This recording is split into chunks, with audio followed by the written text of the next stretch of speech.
What is up, everybody? Welcome back to TECSpertz. It looks a little bit different this semester as we did lose, unfortunately, our beloved friend Sean. He is no longer with us. We love him very much. Hopefully he's listening. He graduated. He didn't die. Just to clarify, he did not die. He just graduated. So no we longer don't... with us. Good God. My bad. I worded that wrong. He got his diploma. He graduated. So if he's watching right now, shout out to you, Sean. But nevertheless, we are still here talking about ECU sports going with us. And gentlemen, how's it been the past? It's been a little while since we've been here.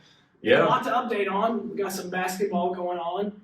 What do you think about the basketball team right now?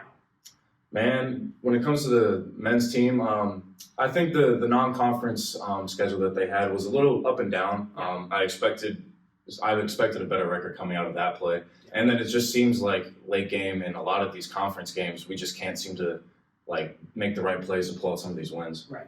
So it's kind of frustrating, you know. I could see the potential with this team, but it's a lot of frustrating losses. Yeah, it's like the talent's there. Yeah. But they do a lot of great things well, but they don't really excel. We're not like a 3-point shooting team. We're not a physical team. We do all of those things, but it's kind of just lacking in identity. Yeah. It's just they can play basketball and they're in the games. It's really close. They're at it at the end, but something comes up. Yeah, absolutely. I think that's one thing I've noticed too. Is we are great at a lot of different aspects of the game. We can drive the ball great. 3-point shooting has been very lackluster, not consistent. Yes. Yeah, that's the best way to put it. It's not been consistent. Yeah. If we got an open look, about 50-50 chance we're making that. It's not like it's a more consistent, we're making those. And it's one of those things that you sit there, look at this right now, and I think we all have expected more out of this team. And it's a little frustrating right now. I mean, a couple of things. I definitely agree on the shooting. The teams or the games that we seem to lose, you check our shooting percentage, and we're way down than the other team. Yeah. Another thing is that we get out rebounded a lot. If you remember that Florida game, it just seemed like we couldn't get anything on the boards, and so that needs to be more consistent. Ezra needs to step up on the rebounding side. It can't just all be Brandon Johnson. And then also Cam Hayes has started to play. I feel like we all expected a little bit more out of him. I know he, started halfway through the season, so he had a little bit of a slump there. But just, things that we expected to happen to be better off have just been all three things, or a lot of things don't go together right on the same night. Right. Just one or the other. I mean, we're 2-3 in the conference. Yeah. We got a tough conference with us this year. Do you think there's still a chance of us winning this conference, or at least making some damage in the conference tournament? Well, I mean, I don't really think the goal or the outlook at the beginning of the season when we were previewing and just looking at everything, I don't really think a conference championship was even, an obtainable thing. Yeah. So I don't really think there's a shot anyways, because I didn't think we would win it at the beginning of the season. But yeah, clearly now, no. But, you never know. I think you want to see us. I agree. I didn't really expect a conference championship run from us, but I expected to be rated higher than, I think that we're the 12th or 11th team in the conference right now. I expected us to be at least in the top 7. And I believe we can turn it around to get to that point. We're only 5 games in. Yeah. So you do have to realize that. Yes, for sure. 2-3, not a bad start. It was a heartbreaker last night. It was. Oh, man.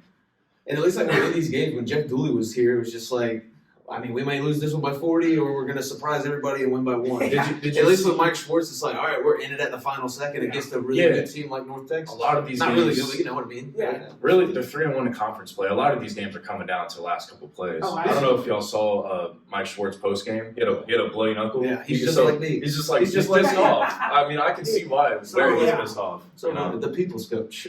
Absolutely, it's one of those things that we watched the game last. It was a frustrating game last night. Yeah, for those who don't know, we played North Texas last night. We're recording this on Thursday. Played North Texas last night. Final score was 60-59. They ended up winning on a last second throw it down the court. It was a foul, by the way. Hail Mary, guy was right there. Push off. Puts it right in the basket to go up 1, and they ended up beating a 60-59. But transitioning from the men's basketball team, let's talk a little bit about the women's basketball team. Also, in a very similar spot as the men's team right now, about 500 right now, 2-3 in conference play. What have you guys seen from them? I wouldn't even say the records are similar, but I wouldn't even say it's kind of the same thing. Yeah. Yes. Women's basketball, when they walk out there, they look like they have no clue what's going on. It's absurd. It makes no sense. Like, this is not the same team I saw last year. And I know me and you were talking about it during the game yesterday. Like, last year they were the little engine that could, that went on a good run throughout the conference tournament. And, like, I guess that just blew up everybody's head. Like, expectations should be higher this year. But in all honesty, I don't even see at this point why we should expect anything for the rest of the season. Yeah. It just looks really bad. I agree. I mean, like, you see, every once in a while, a really good game from Mia Joyner or Danae McNeil, but I think the bench and some of the role players haven't played up to par of what we thought. Sania Johnson's out for the year with an injury. I believe Micah Dennis is too, if I'm not mistaken. But so that's hurt us as well. And we were talking about, last semester about the game against South Carolina and how we thought that was going to be like. That did not go well. What did y'all think about that? And, when we lose by 40? Yeah. I didn't go to the game. I said I was going to go to the game, and then it's like, oh, dang, it's at noon? Never mind. It was, it was one of those games where first quarter we were there, and then we never did anything after that. I mean, that's kind of what you have to expect. I know we go here, we want to buy in and everything. Sure. But it is a top 5 team, a team that's been number 1 for like the last 8 years or something. And of course we're gonna lose by 40. I'm just happy we've got 32. I kind of have a similar outlook. At the same, as much as that one we got blown out, it was still one of those like, well, this is the number 1 team we're playing. Yeah. Like it's still like I'm not gonna fault them too much for this. It's a good fight. We did play the number 1 team, like. Let's take it easy. Yeah. Now, granted, with some of this conference play I've seen from this women's team, I did expect a lot more. Yeah. I agree with what you said earlier when comparing these two teams. Very, very different. We have more hope with the men's team than the women's team right now, just because it's more like the men's team is on the come up versus the women's team right now. We just won the American last year, and now it seems like we're kind of falling back. Do you think we can get back in position in the women's team to win the American again?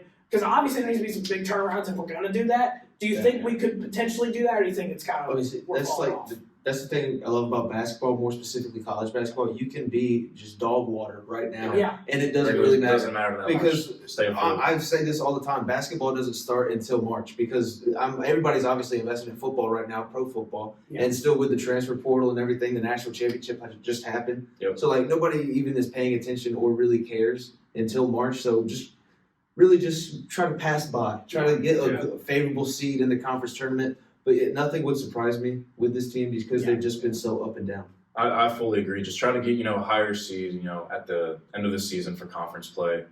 Go as far as you can in that tournament. I think it just comes down to Kim McNeil's coaching and how she got these girls last year to, really pick up their play as the end of the season kind of went on. Like you said, hopefully right now it's just like, you kind of don't really care. You win some, you lose some until you get to that late season in March. I think a lot of it is attitude, and I get that falls on coaching because, you got to have some discipline or whatnot. But, I mean, last year it seemed like we were underdogs, we were hungry, we wanted it, and now it just seems like we won the conference championship, and everybody's like, okay, we should go back. Keep doing it. Because, I mean, Amaya Joyner, we're sitting there calling the game yesterday, and like she makes one mistake, and the head immediately goes down. She's not transitioning on defense. She's backing down somebody, not even looking at the basket, just throws it up. Yeah. I mean, errant passes, just absolutely lackadaisical play. And is that confidence or is that coaching? I feel like it's a little bit of both because I don't know. Everybody else seems to like take in the notes from Kim McNeil and be fine, but like during a timeout, you'll just see Amaya Joyner wander off. A towel over her head or something. It's just, I don't know. She just seems like she thinks she's bigger than the team or something. I've seen the same thing. I agree with that point too. Last thing we're going to talk about before we end the podcast today. ECU football. We said obviously we had a very disappointing year this past year. We've got a lot of new people who have been brought into this building now. Yes. We got some new offensive coordinator, a bunch of new players, a bunch of new quarterbacks. Yeah. What have you guys thoughts of who all we brought in so far? I like everything but the quarterback. Like, it's not even like I've seen the guy play. Like, I'm not watching Michigan State football. Or even the guy we got yesterday, Jake Garcia, who was Missouri, Miami. Yeah. He'll probably be a backup or there'll be a competition. But Caton Hauser, it seemed like he came and visited, he committed, and like there's this big hoopla about it. Yeah. And it's like, I don't know. I've never really seen a Michigan State quarterback I've loved. And I watched Kirk Cousins at Michigan State. Didn't really think anything special there. Yeah. So I don't know. I'm just not a big fan of the Caton Hauser thing, but everything else. Defensive lineman from Ohio State, offensive lineman from Florida State, all the wide receivers we got, the edge from Louisville, linebacker from Missouri. all of it's great, but I love John David Baker. I think that was probably Yes. the best hire we could have made for an offensive coordinator, just because it's that new style of offense. He's a young guy working with Lane Kiffin. I think Lane Kiffin's one of the best offensive minds in college football. And I think this is going to really start getting ECU's program going. I love this move. Yeah, no, I mean you hit it perfectly. I think he's a young Lane Kiffin. When you saw the introductory press conference, it really seems like Mike Houston's going to give him the reins. Like really let him do what he's good at. And with a lot of the players that we got in the transfer portal, I'm hoping I like pretty much almost all of them. We just got a tight end from Oregon. As far as the quarterback spot goes, I think Caden Hauser's probably going to get it, but I like the experience that Garcia has. I don't want to say that some of these players are like the throwaway players, but it's more just like they didn't get the best shot at the school that they were at. Right. You know, I believe that a lot of these guys should be starters right away next year. I'm just really looking at like the Ohio State guy and the Florida State guy, kind of like a small school mindset. It's like, I mean, heck, Ohio State and Florida State saw something in them, and it's just like, they didn't get the playing time. There's a lot of five stars there. Like Quinn Ewers was the fourth string at Ohio State, and look at what he did with Texas this year. Like, it's just maybe it's just a small school mindset. I don't know. Absolutely, I couldn't agree more with everything you guys have said so far.